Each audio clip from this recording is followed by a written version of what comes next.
Olá, amigos do YouTube. No vídeo de hoje vou fazer aqui uma pequena brincadeira. Vou montar um time de futebol com fundos imobiliários que eu montaria se fosse para jogar a Copa do Mundo. Se houvesse uma Copa do Mundo de fundos imobiliários ou um campeonato de fundos imobiliários, qual é o time que eu montaria para jogar com fundos imobiliários? É uma brincadeira que eu vi no canal. Agora eu não me lembro qual foi o canal que eu vi, mas achei interessante. Falei, vou fazer também lá no alguns ativos que eu não concordo. Então vou fazer um time à minha maneira, quais seriam os ativos que eu selecionava para formar uma equipe num formato de futebol, mas para formar uma equipe ganhadora de fundos imobiliários para jogar, participar aí da Copa. Estamos em ano de Copa, o mais importante é ver a Copa, esquece todos os outros campeonatos, vamos assistir a Copa. Portanto, só para atualizar aqui a carteira, estamos neste momento positivo com 4,73 contra 1,21 do Ibovespa. R$ 105 de dividendos até agora, no momento em que eu estou fazendo esse vídeo, portanto ainda falta alguns fundos declarar dividendo que ainda não declararam, mas até o final da próxima semana deve sair tudo. E vamos então para a minha seleção. Deixa eu ter aqui uma apresentaçãozinha, vou colocar em grande. Aqui. E é isso. Vou apresentar então e vou dar uma explicada rápida, não vou entrar profundamente em todos os ativos, vou só dar uma explicada rápida. Por que eu formaria essa seleção de fundos imobiliários? Portanto, como goleiro, começaria com o MXRF11. Por que eu colocaria MXRF11? É um fundo middle grade, ali não é nem high yield, nem a melhor qualidade, ele é um middle, portanto é um fundo que ele vai pegar 99% das bolas que forem jogadas contra o nosso gol. Portanto é um fundo que paga dividendos sempre, ou seja, ou pouco ou muito, mas ele paga dividendos, e é um fundo de CRIs que nada mais é do que um fundo de renda fixa. CRIs é renda fixa. Portanto, é renda fixa atrelada ao mercado imobiliário, mas não deixa de ser renda fixa. O fundo em si é renda variável, mas ele investe, os ativos do fundo é renda fixa. Portanto, eu acho que investir em MXRF é a melhor defesa que nós podemos ter, o melhor goleiro que nós podemos ter é investir em MXRF. É base 10, tem muita liquidez, tem muitos ativos na carteira, é um fundo grande, conhecido. Portanto, o melhor goleiro, na minha opinião, seria MXRF. Vamos então para a nossa defesa. Aqui eu estou fazendo uma simulação de 4-4-2, ok? É um time defensivo com apenas 2 atacantes, portanto vamos jogar pela defensiva. Para defender a nossa equipe, teríamos o HGLG, simplesmente o melhor fundo de logística, apesar de ser caro. Eu acho que ele está sempre há poucos momentos em que ele tem um ponto de entrada interessante. Normalmente está caro, mas se você tiver paciência, você consegue comprar a um preço interessante. A HGLG tem muitos ativos dentro da carteira, é muito conhecido, não tem como não dizer que seja um fundo defensivo. VISC11, fundo de shoppings. É um fundo que tem, se eu não me engano, mais de 20 ativos, ou quase 20 ativos lá dentro. Tem um fundo muito grande. Durante a pandemia nunca deixou de pagar dividendos, portanto, mais ou menos, mas sempre pagou dividendos. Nunca cortou dividendo como outros fundos de shoppings, por isso é um fundo que eu considero que deveria estar na carteira. Da carteira não, no time, na defesa do time. Portanto, ele está ali sempre entregando um dividendozinho. Às vezes mais, quando tudo está bem, um bom dividendo. Quando as coisas estão ruins, um pequeno dividendo. Mas está sempre distribuindo alguma coisa. É um fundo que nós podemos contar com ele. Outro fundo muito defensivo, HFOF, portanto é um fundo de fundos muito grande, muita liquidez, muito conhecido no mercado. É um fundo defensivo, está sempre pagando dividendos, não tem como não pagar, né? Ele tem outros fundos na carteira, recebe dividendo, ele tem sempre alguma coisa para distribuir. Portanto, no nosso time, na nossa seleção, ele ficaria na defesa como um fundo que está ali atrás, a gente pode sempre contar com ele.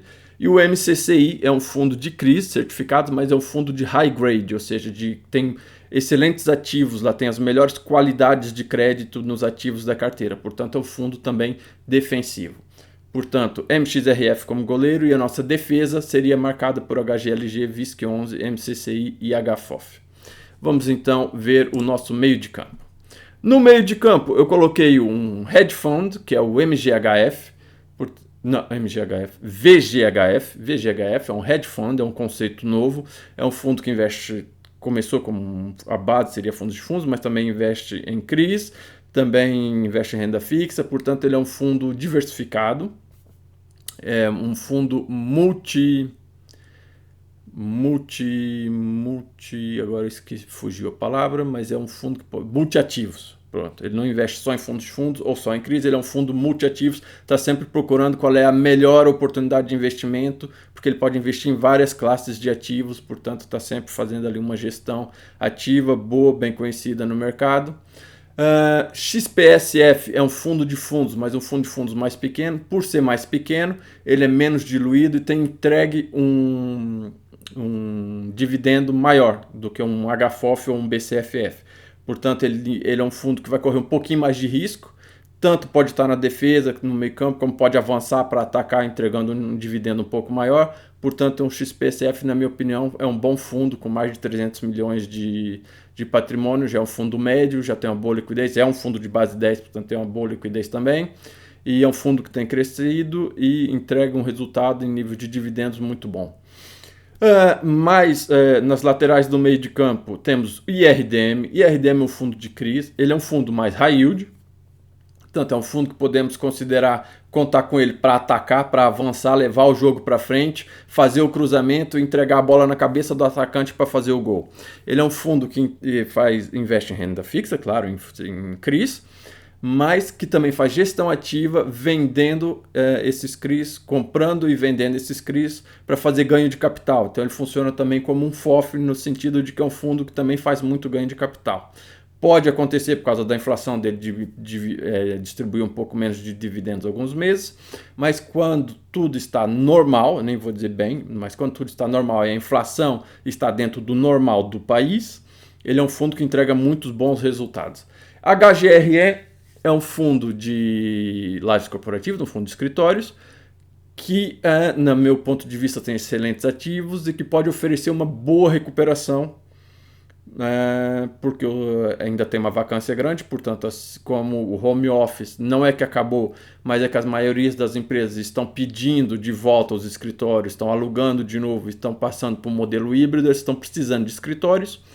Portanto, esse fundo, assim que resolver a vacância, pode aumentar o dividendo e pode sim oferecer um grande ganho de capital. Portanto, é um fundo que não é defensivo, nem é um atacante. Eu coloquei ele no meio de campo porque ele pode oferecer aumento de dividendo e aumento de valorização da cota. Ok?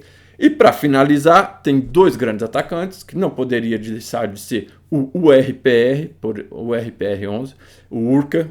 Ele é um fundo que tem aí um yield de 18, 19%, é um high yield, é um fundo que tem entregue um resultado muito bom. Por causa da deflação, ele pode baixar um pouco os dividendos, mas é um fundo ali arriscado, um high yield, um fundo grande, conhecido, com liquidez no mercado, fácil de entrar, fácil de sair, e que está sempre atirando para o gol. Sempre atirando para o gol. Ora a bola entra ou não entra, mas ele está sempre atirando para o gol, está sempre atacando, tem ali um yield poderosíssimo, tem muitos ativos na carteira, portanto é um fundo que eu considero como um atacante, é um fundo mais arriscado. Lembrando que você saiu da defesa, saiu do meio campo, você está no ataque, então você está correndo mais risco. Com o RPR é um fundo que você está correndo mais risco, porque os ativos da carteira eles têm um indexador maior, portanto, por ser um high yield, o indexador é maior, significa que pode haver um default de algum ativo da carteira a qualquer momento. Então, você está correndo mais risco. Eu coloquei ele no ataque por ser mais arriscado. O VSLH, assim como o RPR, é um fundo também mais arriscado, também é um fundo high yield, está sempre atacando, e eu coloquei o VSLH porque ele é um fundo de base 10, então você tem o RPR, que é o fundo de base 100, e quando sobram os troquinhos você pode também colocar no ataque, colocando no VSLH, que é um fundo que está ali sempre atirando, sempre atacando, sempre tentando entregar um resultado acima da média para o cotista. E essa seria então a minha seleção, sim, exatamente, numa posição de 4-4-2. Portanto, temos o MXRF na defesa, excelente fundo que vai estar apanhando, vai conseguir defender 99% das bolas que vierem contra o nosso gol. Temos HGLG, VISC11, MCCI e HFOF na defesa, são fundos que, aconteça o que acontecer, vão sempre distribuir dividendos. Temos o meio de campo, que é aqueles fundos que podem oferecer valorização, crescimento, valor da cota e vão estar sempre entregando um dividendo ou dentro da média ou em alguns casos até acima da média. E temos o RPR e VSLH que estão ali no ataque, estão fazendo uma gestão ativa o tempo todo, sempre tentando entregar o melhor resultado, o melhor dividendo possível, atirando para todo lado, tentando fazer alguma coisa. Ok? Então essa seria a minha seleção de fundos formada por fundos imobiliários. Esse seria o meu time, a minha seleção, o time que eu levaria para a Copa se houvesse uma Copa de fundos imobiliários, claro. Espero que o vídeo tenha sido interessante. Não esquece de deixar um like para esse vídeo atingir mais pessoas. Não deixe de se inscrever no canal se quiser acompanhar a nossa carteira de fundos imobiliários. E muito obrigado por ver esse vídeo.